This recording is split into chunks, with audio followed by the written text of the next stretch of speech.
My fiancée called from Vegas saying she needed to explore her options. I said, go for it, and packed her stuff while she was away. Now she's back to find her belongings in storage and her family is flooding my phone demanding I take her back. This happened about a year ago, but I'm finally ready to tell this story. I thought I was building something real with Madison, but looking back, I was just funding her fantasy life while she auditioned for something better. At 31, I'm a project manager for a mid-sized construction firm making $95,000, not rich, but stable enough to own a decent 2-bedroom condo and actually have savings. This apparently made me marriage material in Madison's eyes when we got engaged 4 years ago. Madison was 28, worked part-time at an upscale salon doing nails, but her real passion was her lifestyle blog where she posted about fashion, travel, and living your best life. This content somehow required a constant stream of designer outfits, expensive restaurant visits, and weekend getaways that always seemed to end up on my credit card. She had about 3,200 followers, mostly other aspiring influencers and women who wanted her lifestyle but couldn't afford it either. Madison was convinced she was just one viral post away from major brand sponsorships that would change everything. The problem was, those sponsorships never materialized, but her spending kept escalating because you have to spend money to make money, and image is everything in this business. My engineering buddy Connor had been warning me for months that something didn't add up. Dude, I've run the numbers, he told me over beers one night, pulling out his phone to show me screenshots he'd been tracking. She posts about a $300 brunch on Sunday, then a $500 shopping haul on Tuesday, then some $150 skincare routine on Thursday. Her salon job pays maybe $400 a week part-time, but she's burning through $2,000 monthly just on content creation. Connor was the kind of guy who analyzed everything like an engineering problem, methodical, logical, and usually right about people's motivations. I'd been covering her share of groceries, utilities, and rent for months because her business expenses always seemed to eat up her entire paycheck. Plus, I was funding what she called content investments, the designer handbags, restaurant meals, and weekend trips that supposedly helped build her brand but mostly just built up my credit card balance. Ryan, baby, I know this seems like a lot right now, she'd say whenever I questioned a particularly expensive purchase, but I'm building something bigger here. Once I hit 10,000 followers, the brand deals will start coming in, and I'll be able to pay you back for everything plus more. She had this way of making me feel small for worrying about money, like I was some penny-pinching accountant who didn't understand the investment required for entrepreneurial success. The breaking point came when she wanted to attend some influencer conference in Miami that cost $2,800 for the weekend, flights, hotel, conference fees. Plus, she needed a whole new wardrobe because networking is everything in this industry. I'd been looking at engagement rings, thinking about proposing properly since we'd been talking about marriage for years, but suddenly I was supposed to finance her business dreams instead of our future together. This conference could change everything for us, she insisted, showing me Instagram posts from previous attendees who'd supposedly landed major deals. Sarah from the blog Golden Coast Living met her sponsor there last year, and now she's getting paid $5,000 per post. When I suggested maybe she should use her own savings or try to get a brand to sponsor her attendance, her face shifted to that disappointed expression she'd perfected. I thought you believed in me, she said quietly. I thought you wanted me to succeed. Connor just shook his head when I told him I'd agreed to pay for the Miami trip. Brother, you're not investing in her business, he said bluntly. You're paying for her to play dress up and pretend she's successful. Real entrepreneurs risk their own money, not their boyfriends.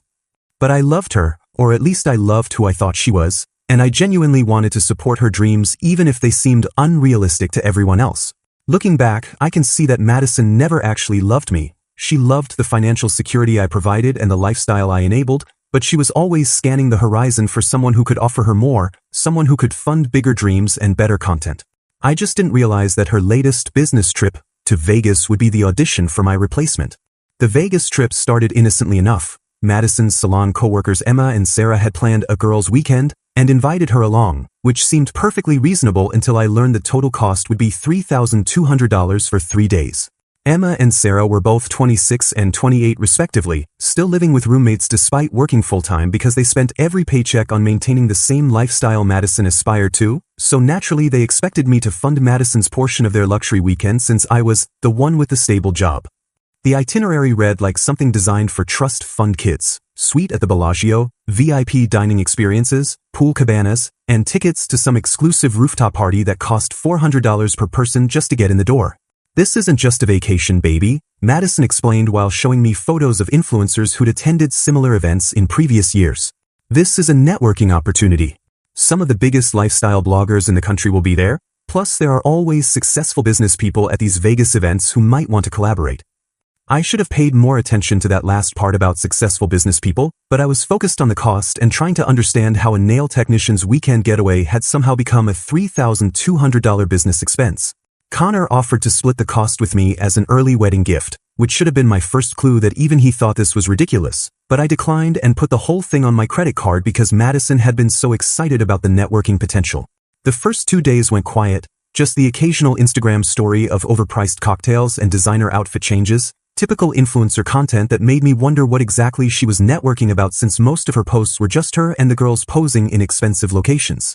Then came the phone call on Sunday night that changed everything. I was watching football when my phone rang, and Madison's voice sounded different, breathless and excited in a way I hadn't heard in months. "Ryan, hi, I know you're probably wondering why I haven't called much this weekend," she started, and immediately I knew something was wrong because she was using that carefully rehearsed tone she got when she'd practiced a conversation. "I need to tell you something important, and I need you to really listen without getting upset." The words that followed hit me like cold water. This weekend has been incredible, and I've met some amazing people who've really opened my eyes about what's possible in life, she continued, her voice gaining confidence like she was reading from a script she'd perfected. "I've been doing a lot of thinking about us, about our future, and I realize I need to explore my options before I settle down. Vegas has shown me there's so much more out there than I ever imagined." Explore her options. Those words hung in the air while I processed what I was hearing. "What does that mean exactly?" I asked, though part of me already knew. "It means I need space to figure out what I really want," she said, her voice now taking on that patient tone she used when explaining obvious things to stupid people. "I've met some very successful entrepreneurs this weekend, and they've helped me see that I've been thinking too small about my life and my future. I can't just jump into marriage without making sure I'm not missing out on something better." Something better? After 4 years together, I was apparently just the safe option she needed to rule out before pursuing whatever had caught her attention in Vegas. I hung up without saying much else because what was there to say? She'd basically called to tell me I was being demoted from fiancé to backup plan while she auditioned for an upgrade.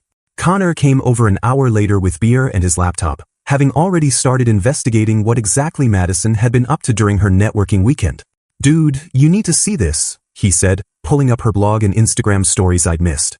The posts told a completely different story than the one she'd shared with me. Photos of her at high-roller casino tables with some silver-haired businessman in an expensive suit, captions about meeting successful entrepreneurs who understand the finer things in life, and blog posts with titles like "When Opportunity Knocks in Unexpected Places" and "Recognizing Your Worth in New Environments." In one particularly telling photo, she was wearing a dress I'd never seen before that probably cost more than her monthly salary, sitting next to a man who looked old enough to be her father but was clearly wealthy enough to make her forget she had a fiancé back home. "This guy's got to be loaded," Connor observed, zooming in on the man's watch and jewelry. "And look at this, she's hashtagged about life-changing conversations and seeing what's possible. She's not networking for her blog, man. She's shopping for a sugar daddy." The evidence was right there in her own posts, documented for her 3,200 followers to see. My fiancé of 4 years had essentially gone to Vegas to see if she could trade up to someone with deeper pockets and a more exciting lifestyle. The most insulting part was how transparent she'd been about it, like she assumed I was too stupid to connect the dots or too desperate to do anything about it even if I did. Connor's engineering mind couldn't let it go, and by Tuesday morning he'd uncovered enough evidence to build a federal case against Madison's character. "Brother, this gets so much worse," he said, calling me at work with the excitement of someone who just solved a complex puzzle. I reverse-searched some of her photos and found her profiles on 3 different dating apps, all active within the last 2 months. Her Bumble says she's exploring new connections and looking for successful, ambitious partners who know how to live well. He'd also discovered her internet search history was full of queries about luxury Vegas condos, high-end apartment complexes, and cost of living comparisons between our city and Las Vegas, all dating back nearly 4 months. This wasn't some spontaneous awakening during a weekend trip. Madison had been systematically planning her exit strategy and using my money to fund the reconnaissance mission. When I got home that evening, I started my own investigation and found things that made Connor's discoveries look amateur. Hidden in her laptop browser history were saved listings for Vegas apartments that cost more than my monthly salary, bookmarked articles about how to date successfully as a relocated professional, and a draft blog post titled, "Sometimes Love Means Letting Go," that was clearly intended to be her public breakup announcement. But the real smoking gun was tucked behind her dresser, A stack of credit card statements I'd never seen before showing she'd been building a secret emergency fund for months, except instead of saving money, she'd been systematically running up debt on cards I didn't know existed. The statements showed cash advances totaling $8,400, expensive dinners at restaurants we'd never been to together, and shopping sprees that explained how she'd been maintaining her designer wardrobe on a nail technician's salary. "I've been planning this Vegas thing for a while now," read one text conversation I found on an old phone she'd left charging, part of a thread with Emma discussing the trip. "Ryan's sweet, but he thinks so small. I need someone who can match my ambitions, you know?" Emma's response was equally enlightening. "Girl, you've been carrying him for too long. Time to find someone who can actually keep up with your lifestyle." Apparently, I'd been carrying her by paying for everything while she'd been carrying me by gracing me with her presence. The financial records painted a clear picture. Madison had been methodically preparing for this exploration phase for months, building up debt to fund her lifestyle until she could find someone better positioned to take over the payments. She'd even researched jobs at luxury Vegas hotels and had been corresponding with HR departments about potential relocation opportunities. This wasn't a sudden realization about wanting more from life. This was a calculated business plan with me as the unwitting investor in her startup search for a wealthier partner. I spent that night calculating exactly how much I'd invested in our relationship over the past year.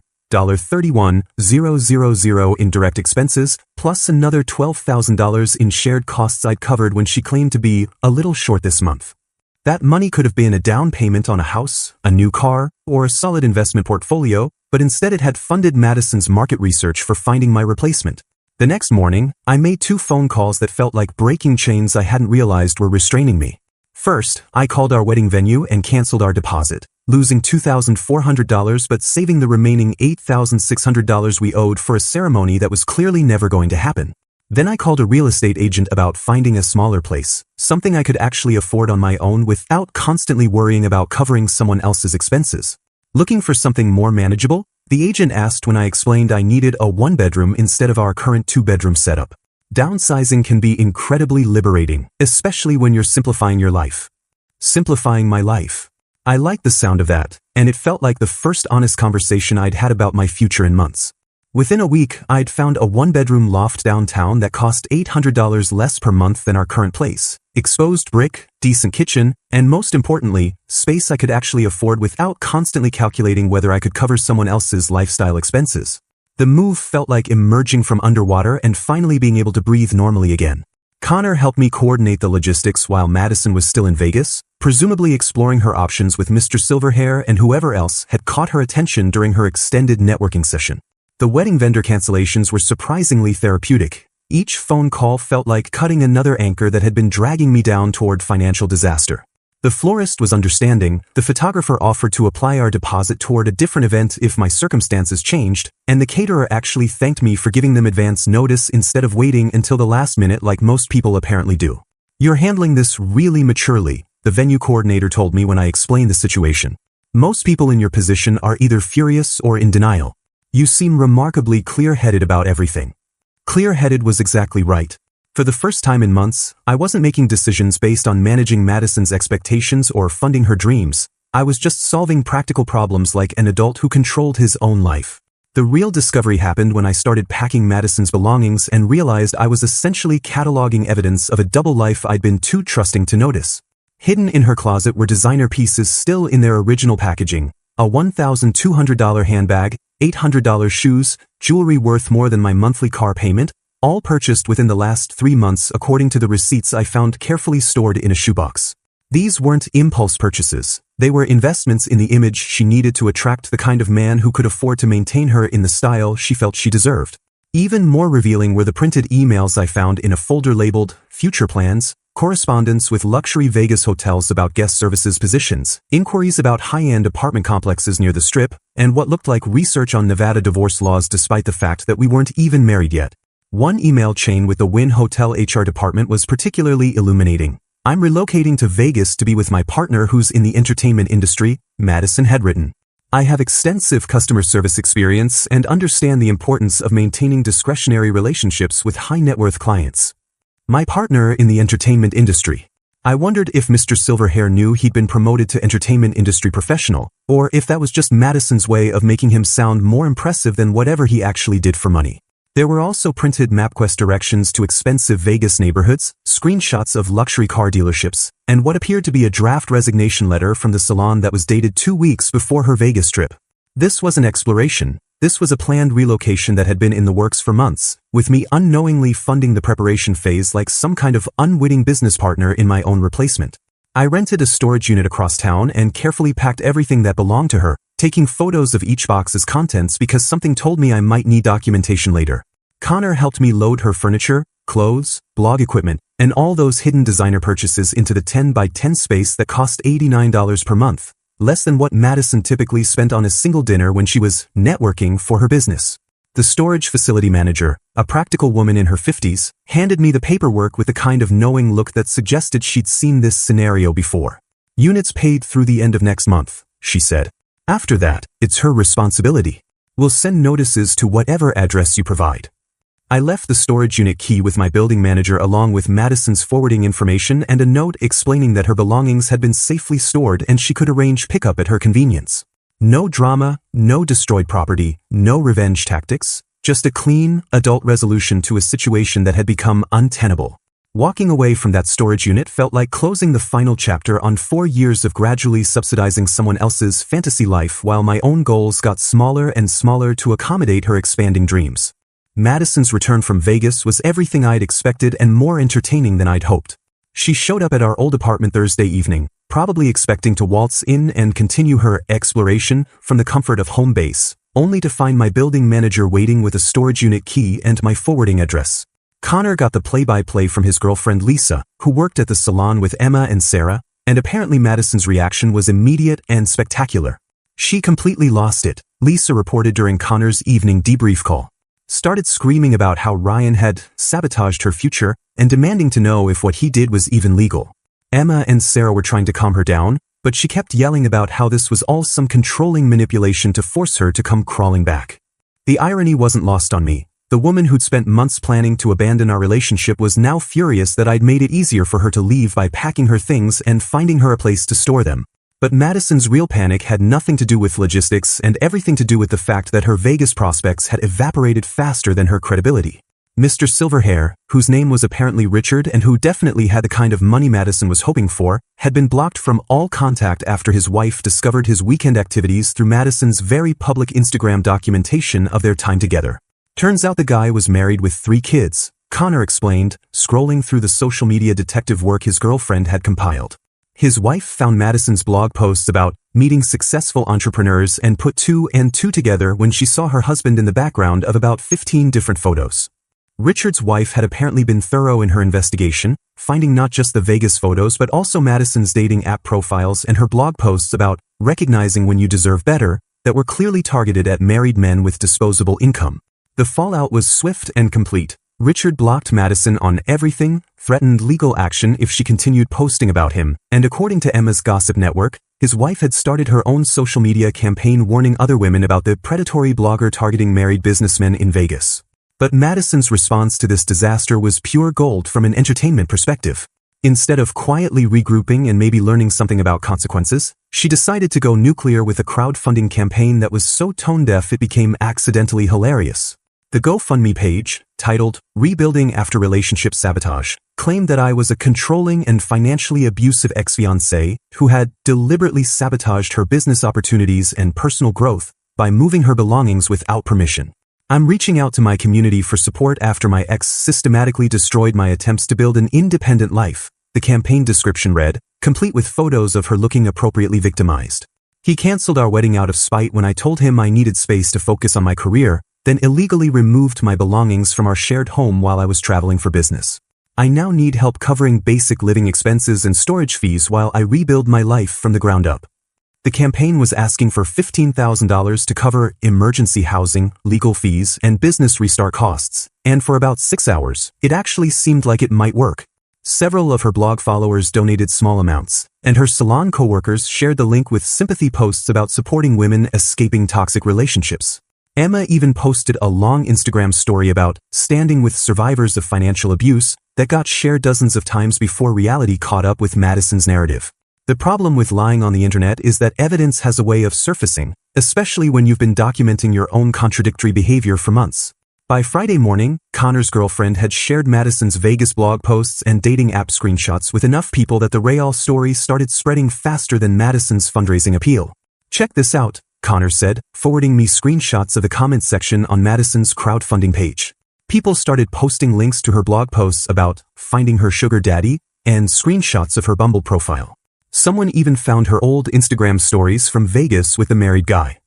The comments were brutal and accurate. This is the same person who posted about meeting successful entrepreneurs in Vegas last week and has dating profiles saying she's looking for ambitious partners who know how to live well, wrote one user. Sounds like her business trip was actually shopping for a new boyfriend and now she's mad her backup plan moved on. Another comment included screenshots of her blog posts with the caption, "She literally wrote about recognizing when you deserve better and not settling for small dreams, but now claims her ex was financially abusive for not wanting to fund her lifestyle indefinitely." Which story is true?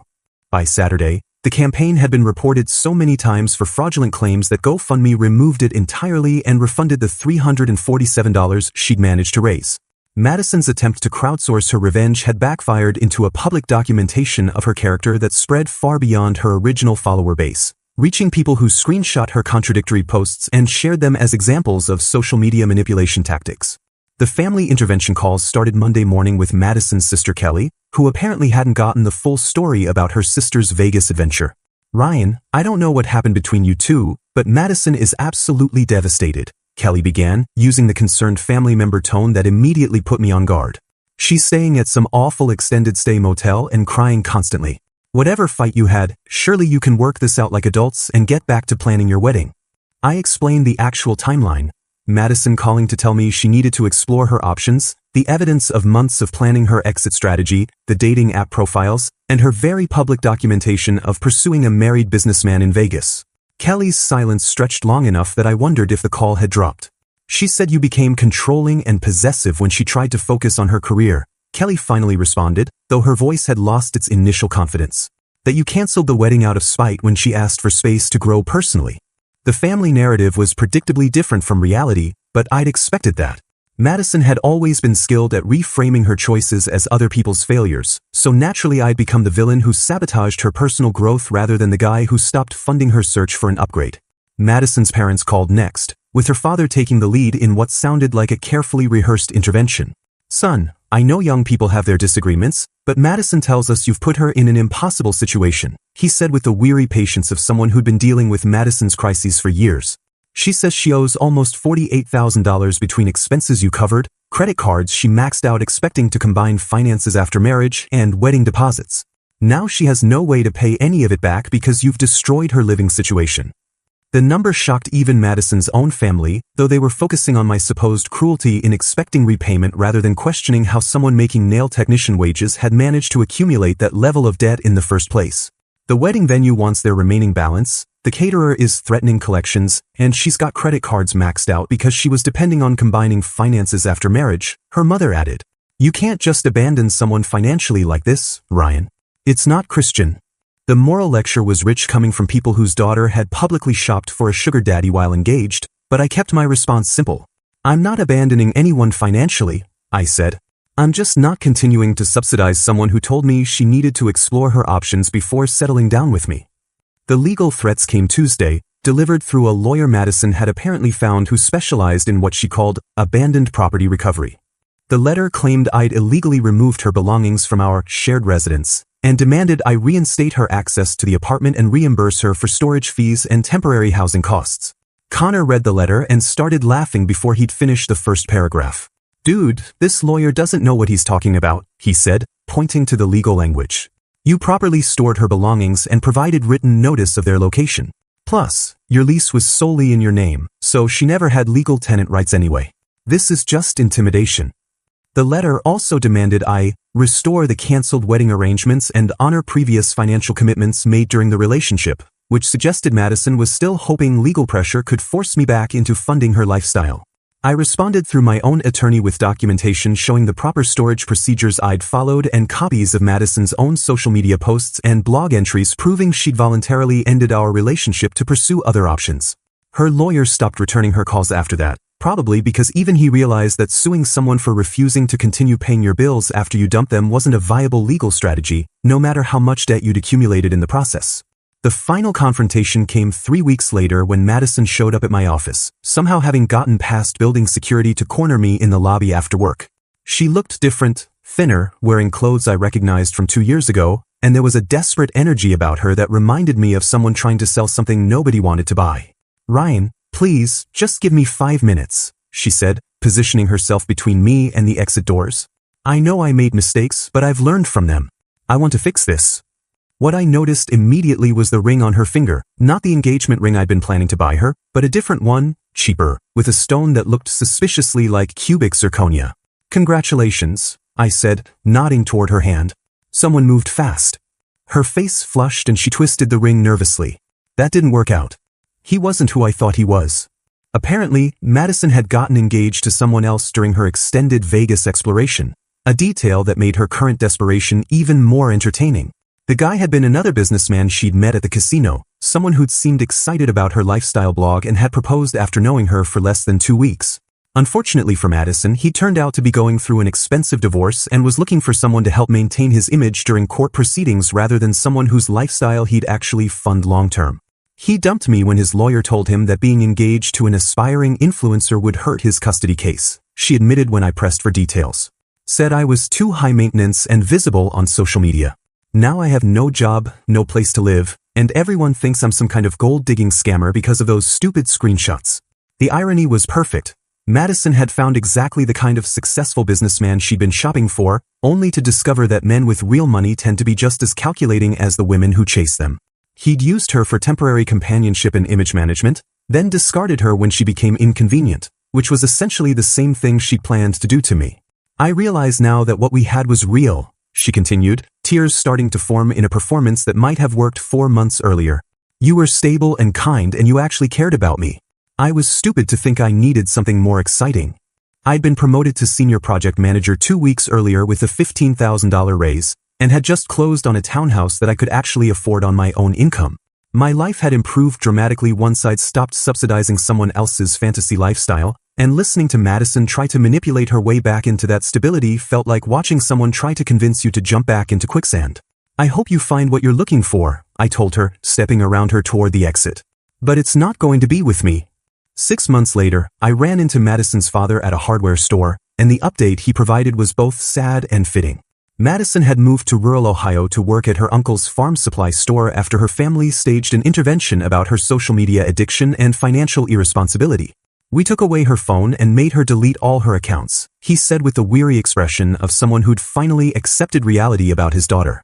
"She's living in a trailer behind the store, making $12 an hour, and learning what it actually costs to support yourself when nobody else is paying your bills." He paused, loading fence posts into his truck.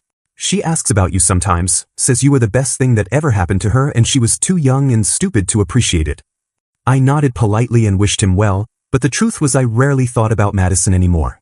When you've found genuine stability and peace, the chaos you escaped stops feeling relevant to your life. Connor was right about everything. I hadn't lost a fiancé, I'd escaped from someone who saw me as a human ATM with good credit and poor boundaries. The best part wasn't revenge, it was finally being free to build the life I actually wanted.